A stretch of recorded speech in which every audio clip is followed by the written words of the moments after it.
Automobile എഞ്ചിനീയറിംഗിൽ IC എഞ്ചിനുകളെ കുറിച്ചാണ് നോക്കുന്നത്. IC എഞ്ചിനിലെ ക്ലാസിഫിക്കേഷൻ 7 ഘടകങ്ങളെ അടിസ്ഥാനമാക്കിയാണ് ഈ IC എഞ്ചിനുകളെ തരംതിരിച്ചിരിക്കുന്നതെന്ന് പറഞ്ഞു. അതിൽ എൻജിൻ സൈക്കിൾ നോക്കി, അത് കഴിഞ്ഞിട്ടാണ് രണ്ടാമത്തേതാണ് നമ്പർ ഓഫ് സ്ട്രോക്ക് പറഞ്ഞത്. ആ സ്ട്രോക്കിൽ വരുന്നതാണ് 2 സ്ട്രോക്ക് എഞ്ചിനുകളും 4 സ്ട്രോക്ക് എഞ്ചിനുകളും. അതിൽ 2 സ്ട്രോക്ക് എഞ്ചിൻ എന്താണ്? പിസ്റ്റൻ്റെ 2 ചലനത്തിൽ ഒരു പവർ ലഭിക്കുന്നു, അല്ലെങ്കിൽ എന്താണ്, ക്രാങ്ക് ഷാഫ്റ്റിൻ്റെ ഒരു കറക്കത്തിൽ ഓരോ പവർ ലഭിക്കുന്നു. പിന്നെ എന്താണ് എഞ്ചിനിൽ പറയാൻ പറ്റുന്ന വേറൊരെണ്ണം? അപ്പോൾ ഇപ്പോൾ ഇങ്ങനെ കറക്കത്തിൽ കിട്ടുന്ന പവറില്ലേ, അതായത് എൻജിൻ ഉൽപ്പാദിപ്പിക്കുന്ന പവർ വീലുകളിൽ എത്തിക്കുന്നത് ഏത് വഴിയാണ്? ഈ ട്രാൻസ്മിഷൻ സിസ്റ്റം അല്ലെങ്കിൽ ട്രാൻസ്മിഷൻ യൂണിറ്റ് വഴിയാണ് വീലുകളിൽ ഈ പവർ ലഭിക്കുന്നത്. ഇനി അടുത്തത് പിസ്റ്റണിന് കിട്ടുന്ന പവർ ഏതാണ് നോക്കാം. പിസ്റ്റണിന് കിട്ടുന്ന പവറാണ് IP, ഇൻഡിക്കേറ്റഡ് പവർ. അപ്പോൾ ക്രാങ്ക് ഷാഫ്റ്റിന് കിട്ടുന്നതോ BP, ബ്രേക്ക് പവർ. ഈ BP തന്നെയാണ് വീലുകളിലും കിട്ടുന്നത്. ഇനി BP അളക്കുന്നത് ഡൈനാമോമീറ്റർ ഉപയോഗിച്ചാണ് ബ്രേക്ക് പവർ അളക്കുന്നത്. ഇനി അങ്ങനെയാണെങ്കിൽ ഏറ്റവും കൂടിയ പവർ ഏതാണ്? IP, ഇൻഡിക്കേറ്റഡ് പവറാണ് ഏറ്റവും കൂടിയ പവർ. ഇനി അതിൽ അടുത്തത് വരുന്നത് ഒരു HP എന്നാൽ എത്ര വാട്ടാണ്? 746 വാട്ടാണ് ഒരു HP. ഇനി അടുത്തതായി നമുക്ക് 4 സ്ട്രോക്ക് നോക്കാം. എന്താണ് 4 സ്ട്രോക്ക് എഞ്ചിനുകൾ? 4 സ്ട്രോക്ക് എഞ്ചിൻ്റെ പ്രധാന ഭാഗങ്ങളാണ് എന്താണ്? ഇന്നലെ പറഞ്ഞ പോലെ തന്നെ 2 സ്ട്രോക്കിന് കുറച്ച് ഭാഗങ്ങളുണ്ട്.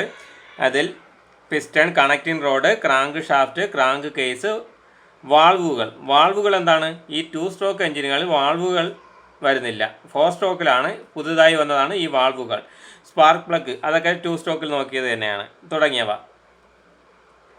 ഇതിൽ ക്രാങ്ക് ഷാഫ്റ്റിൻ്റെ 2 കറക്കത്തിൽ അല്ലെങ്കിൽ എന്താണ്, പിസ്റ്റൻ്റെ 4 ചലനത്തിലാണ് ഓരോ പവർ ലഭിക്കുന്നത്. 2 സ്ട്രോക്കിൽ എന്താണ്, പിസ്റ്റൻ്റെ 2 ചലനത്തിൽ അല്ലെങ്കിൽ എന്താണ്, ക്രാങ്ക് ഷാഫ്റ്റിൻ്റെ ഒരു കറക്കത്തിലാണ് ഓരോ പവർ ലഭിക്കുന്നത്. ഇവിടെ എന്താണ് ഈ 4 സ്ട്രോക്കിൽ ക്രാങ്ക് ഷാഫ്റ്റിൻ്റെ 2 കറക്കത്തിലാണ് ഒരു പവർ ലഭിക്കുന്നത്, അല്ലെങ്കിൽ എന്താണ്, പിസ്റ്റൻ്റെ 4 ചലനത്തിൽ ആണ് ഓരോ പവർ ലഭിക്കുന്നത്. ഈ 4 സ്ട്രോക്കിൽ തന്നെ 4 ഓരോ പവർ ലഭിക്കുന്നത്. ഇതൊക്കെയാണ് 4 അതായത് ഇങ്ങനെ ചലിക്കുന്ന ഈ ചലനത്തെ 4ആയി ക്ലാസിഫൈ ചെയ്തിരിക്കുന്നു. ഒന്നാമത്തേത് സക്ഷൻ, 2 കംപ്രഷൻ, 3 പവർ, 4 എക്സ്ഹോസ്റ്റ്. അതിൽ ആദ്യത്തേത് സക്ഷൻ സ്ട്രോക്ക് എന്താണെന്ന് നോക്കാം. ഈ സക്ഷൻ സ്ട്രോക്കിൽ, അതായത് സക്ഷൻ്റെ ചെറിയൊരു പിക്ചറാണ്. ഇതാ ഇവിടെ മുകളിൽ ഇൻലെറ്റ് വാൾവ്, പിസ്റ്റൺ, സക്ഷൻ സ്ട്രോക്കാണ് പറയുന്നത്. അപ്പോൾ എന്താണ്, സക്ഷൻ സ്ട്രോക്കിൽ പിസ്റ്റൺ TDC, ഇതാണ് TDC, ഇവിടെ ടോപ്പ് ഡെഡ് സെൻറ്റർ, ഇവിടെ BDC. TDCയിൽ നിന്ന് BDCയിലോട്ടാണ് പിസ്റ്റൺ ചലിക്കുന്നത്. അതായത് പിസ്റ്റൺ ഇങ്ങനെ നീങ്ങി BDCയിലോട്ട് വരുന്നു. അപ്പോൾ എന്ത് ചെയ്യും? ഈ ഇൻലെറ്റ് വാൾവ് ഓപ്പൺ ആവുന്നു. അപ്പോൾ പിസ്റ്റൺ മുകളിൽ നിന്ന് താഴോട്ട് ഇങ്ങനെ BDCയിലോട്ട് വരുമ്പോൾ ഇൻലെറ്റ് വാൾവ് തുറക്കുകയും, അപ്പോൾ ഇങ്ങനെ തുറക്കുന്നതിൻ്റെ ഫലമായി എന്താണ്, എയർ ഫ്യൂവൽ മിക്സ്ചർ സിലിണ്ടറിൻ്റെ അകത്ത് പ്രവേശിക്കുന്നു.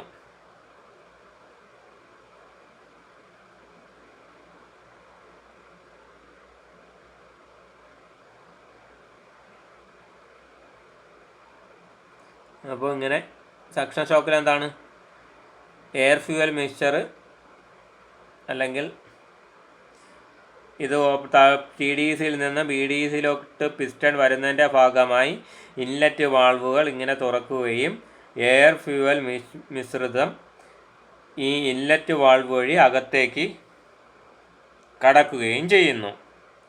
സക്ഷൻ സ്ട്രോക്കിൻ്റെ കംപ്ലീറ്റ് അതായത് സക്ഷൻ സ്ട്രോക്ക് കംപ്ലീറ്റ് ആകുമ്പോൾ ക്രാങ്ക് ഷാഫ്റ്റ് 180 ഡിഗ്രിയാണ് കറങ്ങുന്നത്. അപ്പോൾ സക്ഷൻ സ്ട്രോക്ക് കഴിഞ്ഞു. ഇനി അടുത്തതായി വരുന്നതാണ് രണ്ടാമത്തത് കംപ്രഷൻ സ്ട്രോക്ക്. കംപ്രഷൻ സ്ട്രോക്കിൽ എന്തായിരിക്കും? പിസ്റ്റൺ BDCയിൽ നിന്ന്, ഇതാണ് കംപ്രഷൻ സ്ട്രോക്ക്. ഈ പിസ്റ്റൺ BDCയിൽ നിന്ന്, അതായത് താഴെ നിന്ന് മുകളിലോട്ടാണ് ചലിക്കുന്നത്. അപ്പോൾ എന്താണ്? ഈ രണ്ട് വാൾവ്, ഈ വാൾവ് ഇൻലെറ്റും എക്സോസ്റ്റ് വാൾവും ക്ലോസ്ഡ് ആയിരിക്കും. എവിടെ? എപ്പോഴാണ്? കംപ്രഷൻ സ്ട്രോക്കിൽ. കംപ്രഷൻ സ്ട്രോക്കിൽ താഴെ നിന്ന് മുകളിലോട്ടാണ് പിസ്റ്റൺ ചലിക്കുന്നത്. അപ്പോൾ ഈ രണ്ട് ഇൻലെറ്റും ഔട്ട്ലെറ്റ് വാൾവും ക്ലോസ്ഡ് ആയിരിക്കുന്നു. ഇതിൻ്റെ ഫലമായി സിലിണ്ടറിൻ്റെ അകത്ത് എന്താണ്? ഒരു കംപ്രഷൻ, ഇതിൻ്റെ അകത്ത് ചാർജ് കംപ്രസ്ഡ് ആവുന്നു. ഈ ഇങ്ങനെ കംപ്രസ് ആകുമ്പോൾ കംപ്രഷൻ സ്ട്രോക്കിൻ്റെ ഇങ്ങനെ ഇവിടെ രണ്ടും ക്ലോസ്ഡ്, ഇത് രണ്ടും ക്ലോസ്ഡ്. അപ്പോൾ ഇതിൻ്റെ അകത്തുള്ള ചാർജ് മർദ്ദീകരിക്കപ്പെടുന്നു. അപ്പോൾ ക്രാങ്ക് ഷാഫ്റ്റ്, അപ്പോൾ എന്താണ്? ഈ കംപ്രഷൻ സ്ട്രോക്കിൽ 360 ഡിഗ്രിയാണ് ഇത് ക്രാങ്ക് ഷാഫ്റ്റ് കറങ്ങുന്നത്. അപ്പോൾ ആദ്യത്തെ ഏതാണ്? സക്ഷനിൽ എത്ര ഡിഗ്രി ആയിരിക്കും? 180 ഡിഗ്രിയാണ് കറക്കം പൂർത്തിയാക്കുന്നു. കംപ്രഷനിലാകുമ്പോൾ അത് 360 ഡിഗ്രി ആവുന്നു. ഇനി അടുത്തതാണ് പവർ സ്ട്രോക്ക്. പവർ സ്ട്രോക്കിൽ കംപ്രഷൻ, ഇനി അടുത്തത് അതിൽ പവർ സ്ട്രോക്ക്. ഇത് പവർ സ്ട്രോക്ക്. അപ്പോൾ പവർ സ്ട്രോക്കിൽ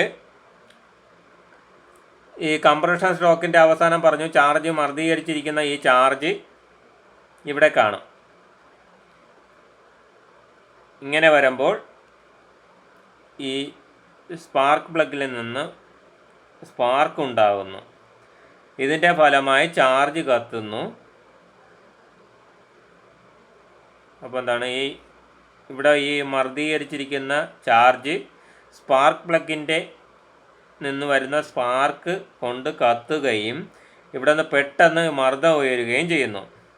ഇങ്ങനെ ഉണ്ടാകുന്ന മർദ്ദം പിസ്റ്റനെ ഉയർന്ന ബലത്തോടു കൂടി തന്നെ താഴോട്ട് തള്ളുന്നു. അതിങ്ങനെ താഴോട്ട് തള്ളുമ്പോൾ എന്താണ്? ക്രാങ്ക് ഷാഫ്റ്റ് ഒരു കറക്കം ഒന്നുകൂടി കറങ്ങുന്നു. അപ്പോൾ വീണ്ടും പിസ്റ്റൺ BDCയിൽ, അതായത് ഇപ്പോൾ ഇങ്ങനെ TDCയിൽ നിന്ന് BDCയിലോട്ട് വന്നു. ക്രാങ്ക് ഷാഫ്റ്റിനെ തിരിക്കുകയും ചെയ്യുന്നു. അപ്പം BDCയിൽ വന്ന് ഇവിടെ നിന്നു. അപ്പോൾ എത്ര ഡിഗ്രി കറങ്ങും? 540 ഡിഗ്രിയാണ് പവർ സ്ട്രോക്കിൽ പിസ്റ്റൺ കറങ്ങുന്നത്.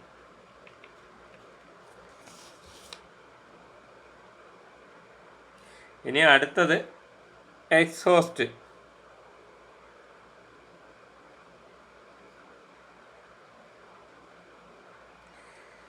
അതിൽ എക്സോസ്റ്റ്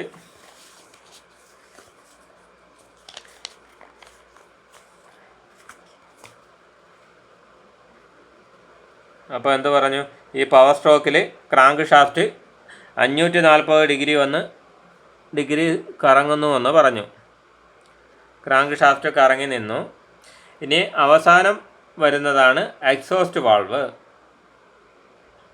ഈ എക്സോസ്റ്റ് സ്ട്രോക്കാണ് കേട്ടോ, വാൾവല്ല, എക്സോസ്റ്റ് സ്ട്രോക്ക്. ഈ എക്സോസ്റ്റ് സ്ട്രോക്കിൽ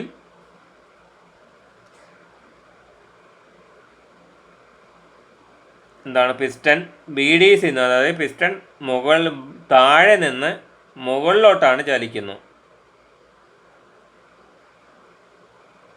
മുകളിൽ നിന്ന്, അതായത് താഴെ നിന്ന് മുകളിലോട്ട് ചലിക്കുമ്പോൾ എന്താണ്? എക്സോസ്റ്റ് വാൾവ് മാത്രമായിരിക്കും ഓപ്പൺ ആവുക. അതായത്